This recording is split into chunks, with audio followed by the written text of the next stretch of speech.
warahmatullahi wabarakatuh. Perkenalkan, saya Rosy Rawdatul Hujah, mahasiswa Manajemen Pendidikan Islam, Universitas Islam Kiai Haji Syaifuddin Zuhri Purwokerto. Di video kali ini saya akan membahas materi mengenai supervisi pendidikan. Mulai dari pengertian supervisi, tujuan dan fungsi supervisi, pendekatan dalam supervisi, serta teknik-teknik dalam supervisi.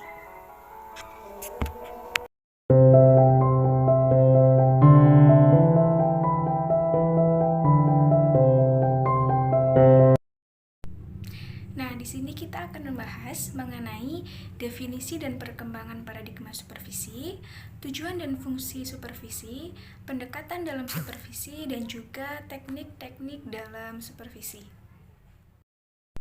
Definisi supervisi. Supervisi berasal dari dua kata, yaitu super dan vision. Kata super sendiri memiliki makna peringkat atau posisi yang lebih tinggi, superior, atasan, lebih hebat atau lebih baik.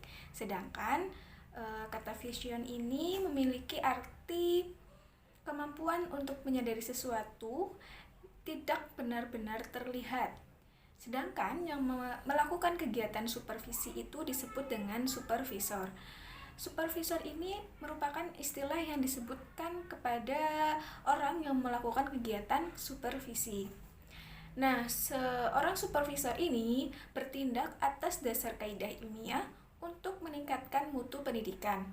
Untuk menjalankan supervisi diperlukan kemampuan yang lebih sehingga dapat melihat dengan tajam permasalahan peningkatan mutu pendidikan, memiliki kepekaan untuk memahaminya, tidak hanya sekedar menggunakan penglihatan mata biasa, sebab yang diamatinya bukan masalah yang konkret dan yang terlihat, melainkan ada pula yang memerlukan kepekaan batin. Jadi seorang supervisor ini harus bisa peka terhadap sesuatu yang sedang dihadapinya, karena masalah yang dihadapi itu tidak hanya bisa diselesaikan dengan penglihatan saja, tapi ada juga kepekaan-kepekaan yang harusnya dimiliki oleh seorang supervisor dalam menyelesaikan permasalahan. Definisi supervisi menurut para ahli. Di sini saya akan memaparkan mengenai definisi supervisi menurut para ahli dari 4 tokoh. Yang pertama, definisi supervisi menurut Purwanto. Menurut Purwanto sendiri, supervisi merupakan suatu aktivitas pembinaan yang direncanakan untuk membantu para guru dan pegawai dalam melakukan pekerjaan secara efektif. Kemudian yang kedua, menurut Manulang, supervisi merupakan suatu proses untuk menerapkan pekerjaan apa yang sudah dilaksanakan. Yang ketiga, menurut Aedi, terdapat 3 istilah yang berhubungan dengan pengawasan, yaitu pengawasan, supervisi, dan yang terakhir inspeksi. Kemudian yang keempat, menurut Sutisna, pengawasan adalah fungsi administrasi di mana administrator memastikan bahwa apa yang dikerjakan sesuai dengan apa yang dikehendaki. Pengawasan di dalamnya terdapat aktivitas pemeriksaan, apakah semua berjalan sesuai dengan rencana yang dibuat, instruksi yang dikeluarkan, dan prinsip yang telah ditetapkan.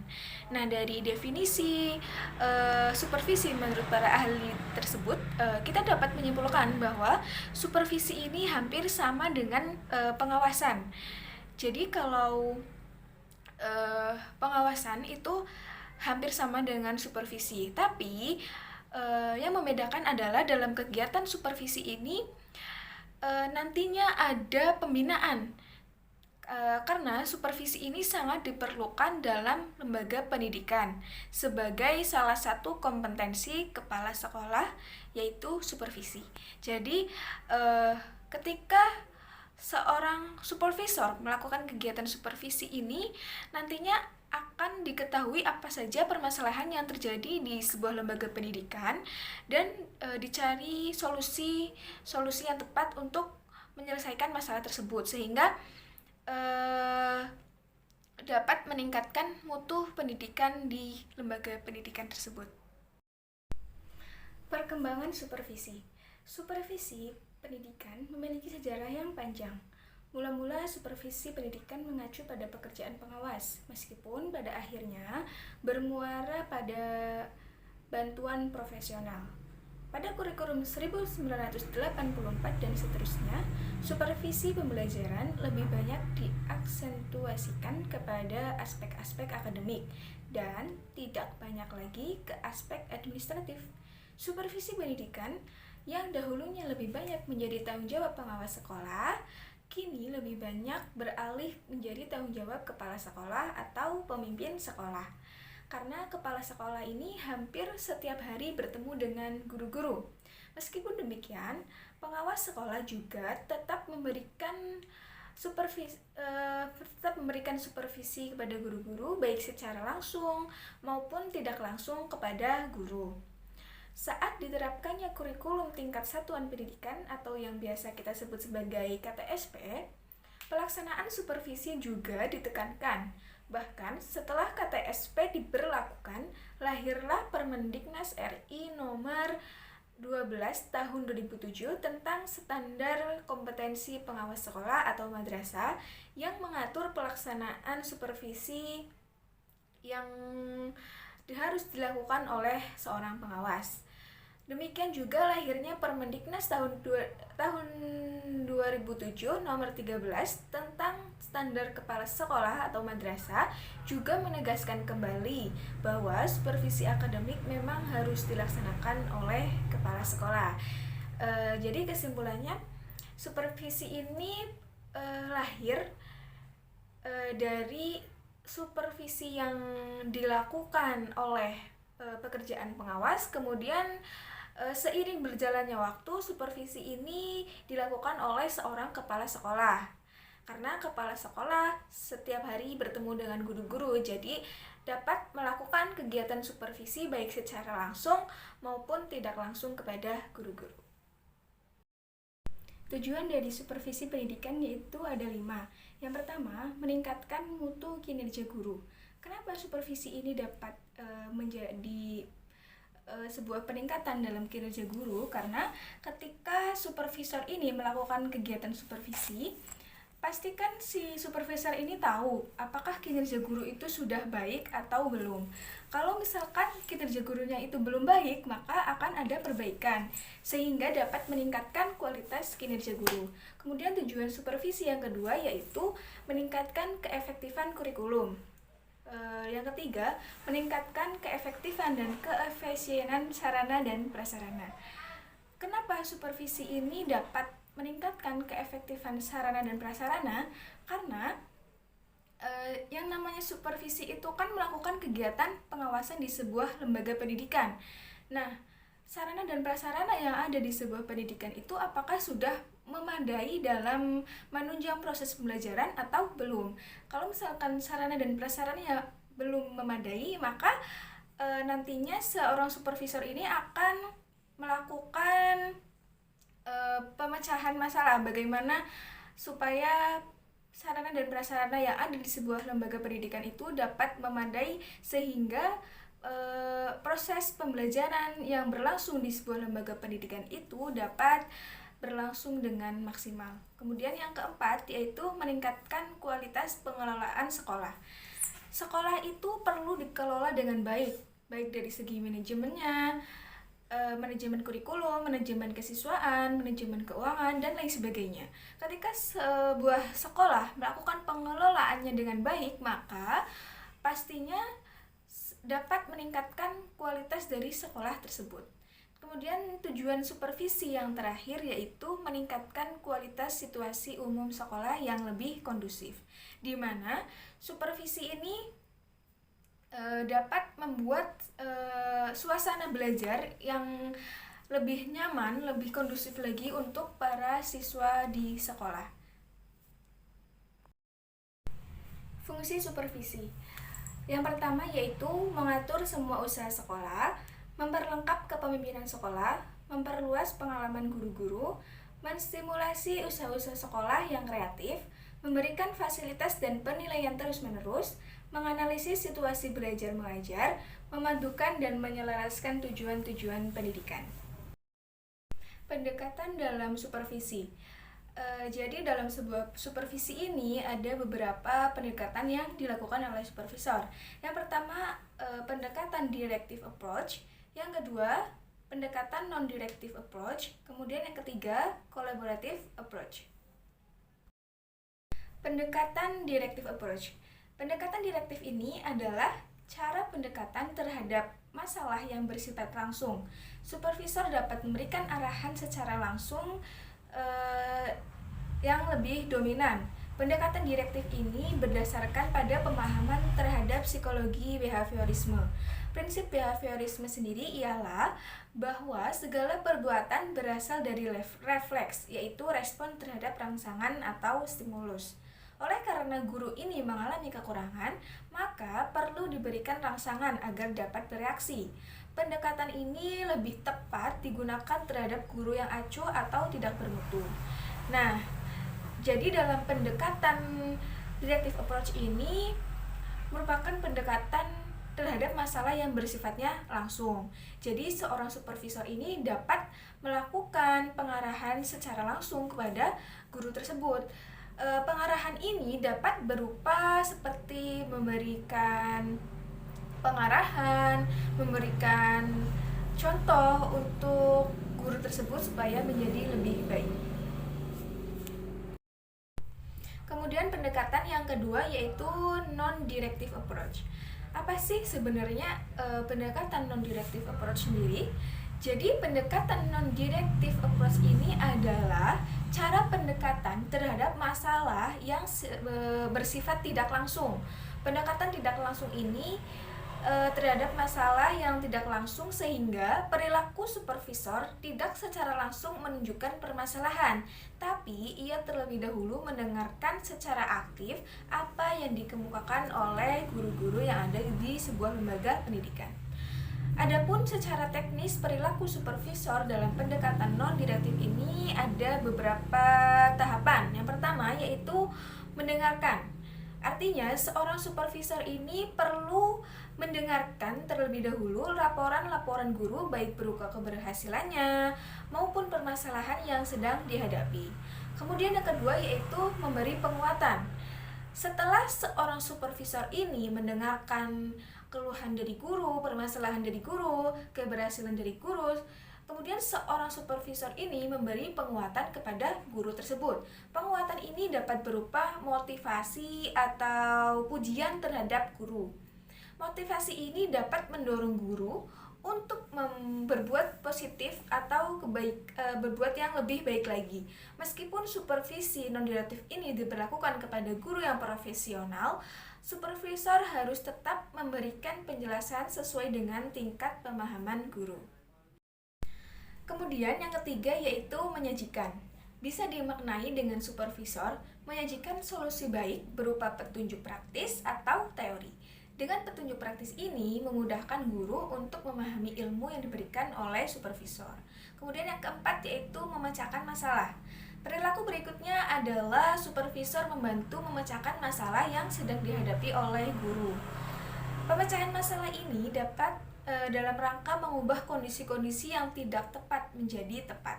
Karena karakteristik supervisi non-direktif ini bersifat dialog. Maka dalam proses pemecahan masalah ini, supervisor hendaknya berdialog atau bermusyawarah secara langsung kepada guru-guru untuk mencari solusi bersama memecahkan masalah tersebut.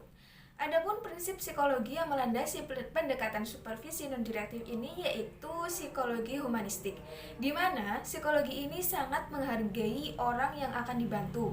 Oleh karena bersifat tidak langsung, maka supervisor tidak langsung menunjukkan permasalahan, tetapi memberikan ruang dan kesempatan yang luas bagi guru untuk menceritakan keberhasilan, keluhan, dan masalah yang mereka alami. Baru kemudian memberikan stimulus untuk kebaikan ke depannya, sehingga guru menjadi subjek yang dominan dalam pendekatan non-direktif. Pendekatan yang terakhir yaitu collaborative approach.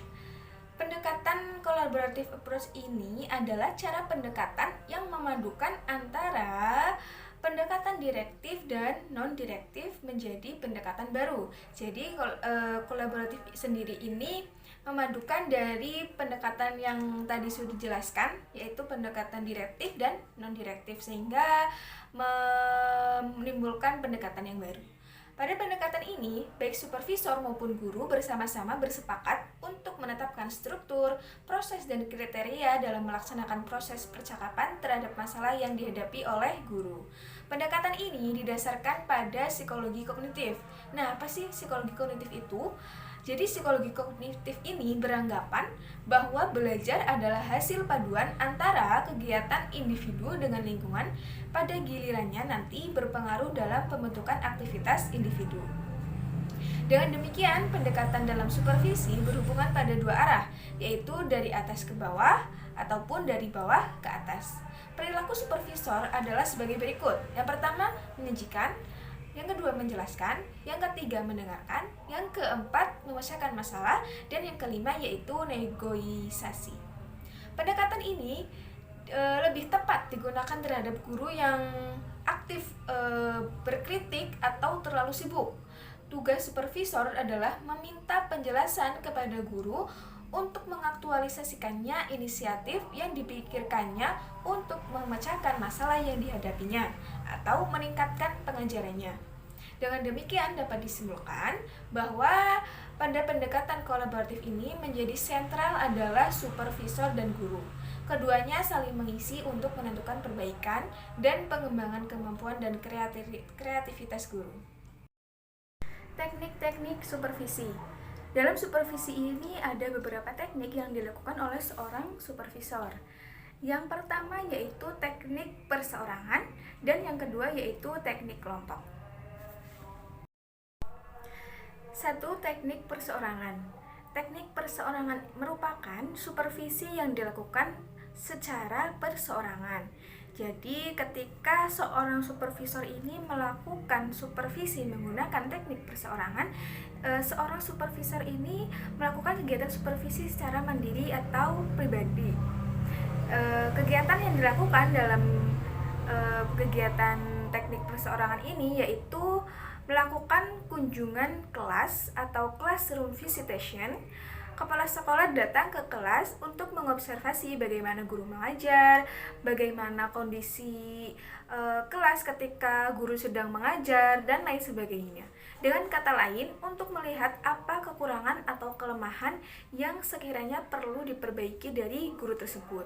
Jadi ketika kepala sekolah itu mengobservasi langsung mengunjungi kelas, maka kepala sekolah ini dapat mengetahui apakah kinerja guru tersebut sudah bagus atau perlu diperbaiki. Apakah guru tersebut sudah bisa mengkondusifkan suasana kelas ketika sedang berlangsung kegiatan pembelajaran atau belum. Jika memang belum, maka kepala sekolah ini melakukan perbaikan kepada guru tersebut. Teknik supervisi individual ada 5 macam. Yang pertama yaitu kunjungan kelas, yang kedua observasi kelas, yang ketiga pertemuan individual, yang keempat kunjungan antar kelas, dan yang terakhir menilai diri sendiri. 1. Kunjungan kelas.